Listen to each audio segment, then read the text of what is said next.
Archiving history. Let's explore. Ireland, in the waning years of the 16th century, was a land on the brink of transformation. For centuries, the Gaelic lords had ruled their domains with unwavering independence, their power rooted in ancient customs and a society bound by clan loyalty. But now, an iron force loomed over the island, the English crown, its ambitions reaching ever deeper into Irish soil. The struggle for control would ignite into war, and at its center stood a man who would come to define Ireland's resistance. Hugh O'Neal, the Earl of Tyrone. O'Neal was no ordinary leader. A man of deep intellect and careful strategy, he had once played the game of politics under English rule, rising through their ranks and earning their trust. But beneath that carefully constructed allegiance simmered a growing discontent. He had seen firsthand the erosion of Gaelic autonomy, the creeping encroachment of English plantations stripping Irish lords of their ancestral land. The final spark came with the brutal suppression of Hugh Maguire, an ally and fellow Irish lord whose defiance had been met with ruthless force. O'Neal could no longer stand idly by. Across the sea, Queen Elizabeth I watched with mounting concern. Ireland had always been a thorn in England's side, but O'Neal's defiance was more than just another rebellion. It was a direct challenge to her authority. She dispatched a powerful army under Sir Henry Badenoch, a veteran commander with orders to crush the resistance once and for all. But the English, confident in their discipline and superior weaponry, had underestimated the man they sought to defeat. O'Neal was no stranger to war, and he understood one simple truth. To fight the English on their terms was to lose. Instead, he turned the land itself into his greatest weapon. The forests, the bogs, the winding roads of Ireland, these would become his battleground. His men, swift and unyielding, struck from the shadows, vanishing before the enemy could retaliate. This was not war as the English knew it. This was something else entirely. In the summer of 1595, the English forces under Badenoch marched north, their sights set on lifting an Irish siege at Clontebray. Nearly 2,000 well-armed troops, trained in the rigid formations of European warfare, pushed through the Irish countryside. They believed themselves untouchable. They were wrong. O'Neal had laid a trap. Deep within the wooded hills, his forces lay in wait. As Badenoch's men moved through a narrow pass, the silence of the forest was shattered. Arrows rained down from unseen positions. Muskets cracked in the distance. Chaos erupted as the English scrambled for cover, their formations crumbling under the relentless assault. Panic set in as Gaelic warriors surged from the shadows, cutting down stragglers with pikes and swords. Supplies were severed, escape routes blocked. The mighty English force, once so assured of victory, found itself on the verge of destruction. Badenoch managed to pull back, his men retreating in disarray to Newry, but the damage had been done. Clontebray was more than a battle, it was a revelation. For the first time, England's forces had been outmaneuvered, outmatched, and humiliated. The Irish, long dismissed as rebels and outlaws, had proven they could stand against the most powerful empire in the world, and this was only the beginning. The Battle of the Yellow Ford in 1598 marked a turning point in Ireland's struggle for independence. Sir Henry Badenoch led an English force of over 4,000 soldiers northward to relieve a besieged garrison in Armagh. Unbeknownst to them, Hugh O'Neal had transformed his army into a disciplined, battle-hardened force, incorporating both Gaelic and European military tactics.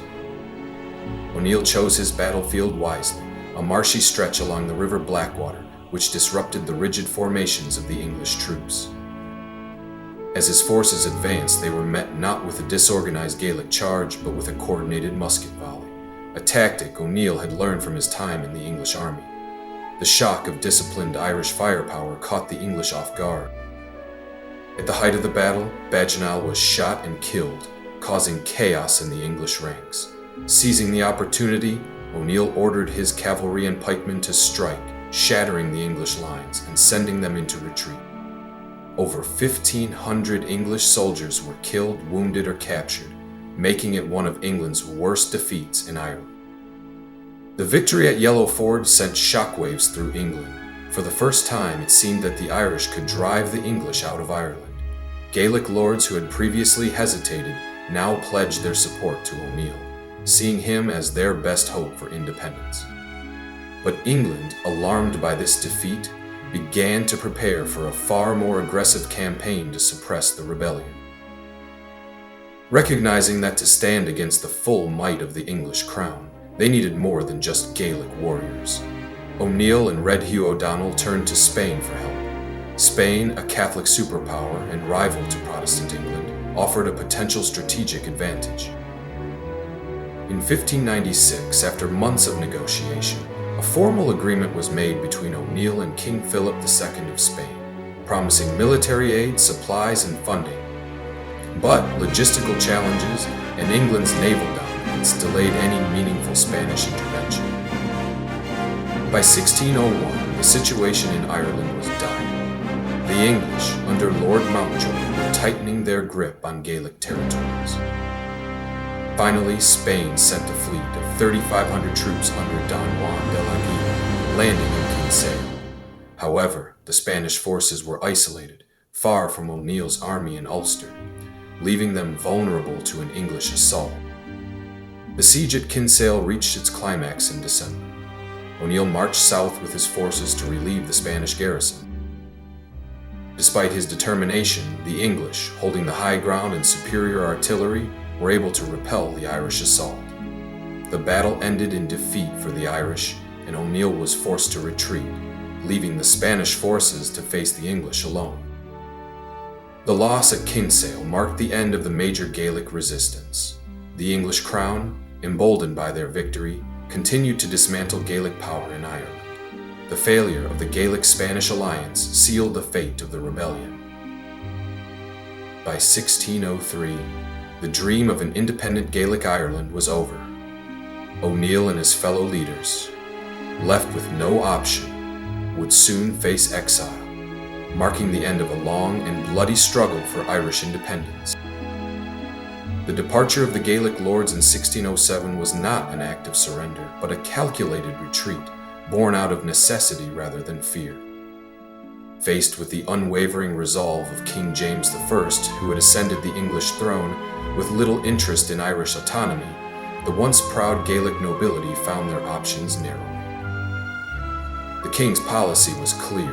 Ireland would be firmly under English control, and the Gaelic lords had no place in that vision. The dream of an independent Gaelic Ireland was quickly slipping from their grasp. For O'Neal, O'Donnell, and their allies, the decision to leave Ireland was born not from defeat, but from a long-term strategic outlook. They chose exile as the only means to keep their cause alive. Their departure was not immediate. It took months of secret planning with the aim of securing support from foreign powers, hoping to one day return with the resources needed to reclaim their homeland. Yet, even as they fled, the sacrifice was personal and profound. These men were leaders who had fought for their land, their families, and their people. To abandon it all was a monumental choice, one that would leave them haunted for the rest of their lives. They first landed on the shores of France, but were quickly turned away. So the Earls once again set their sights on Spain, where they hoped to garner military support from a powerful ally.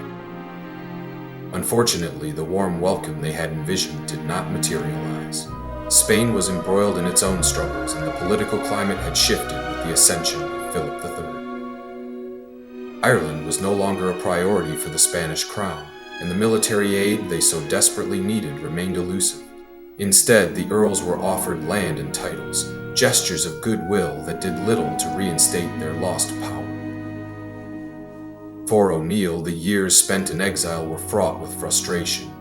His appeals for military assistance fell on deaf ears, and his health began to decline. In 1616, after years of trying to stir support for his cause, he passed away in Rome, his dreams of returning to Ireland extinguished.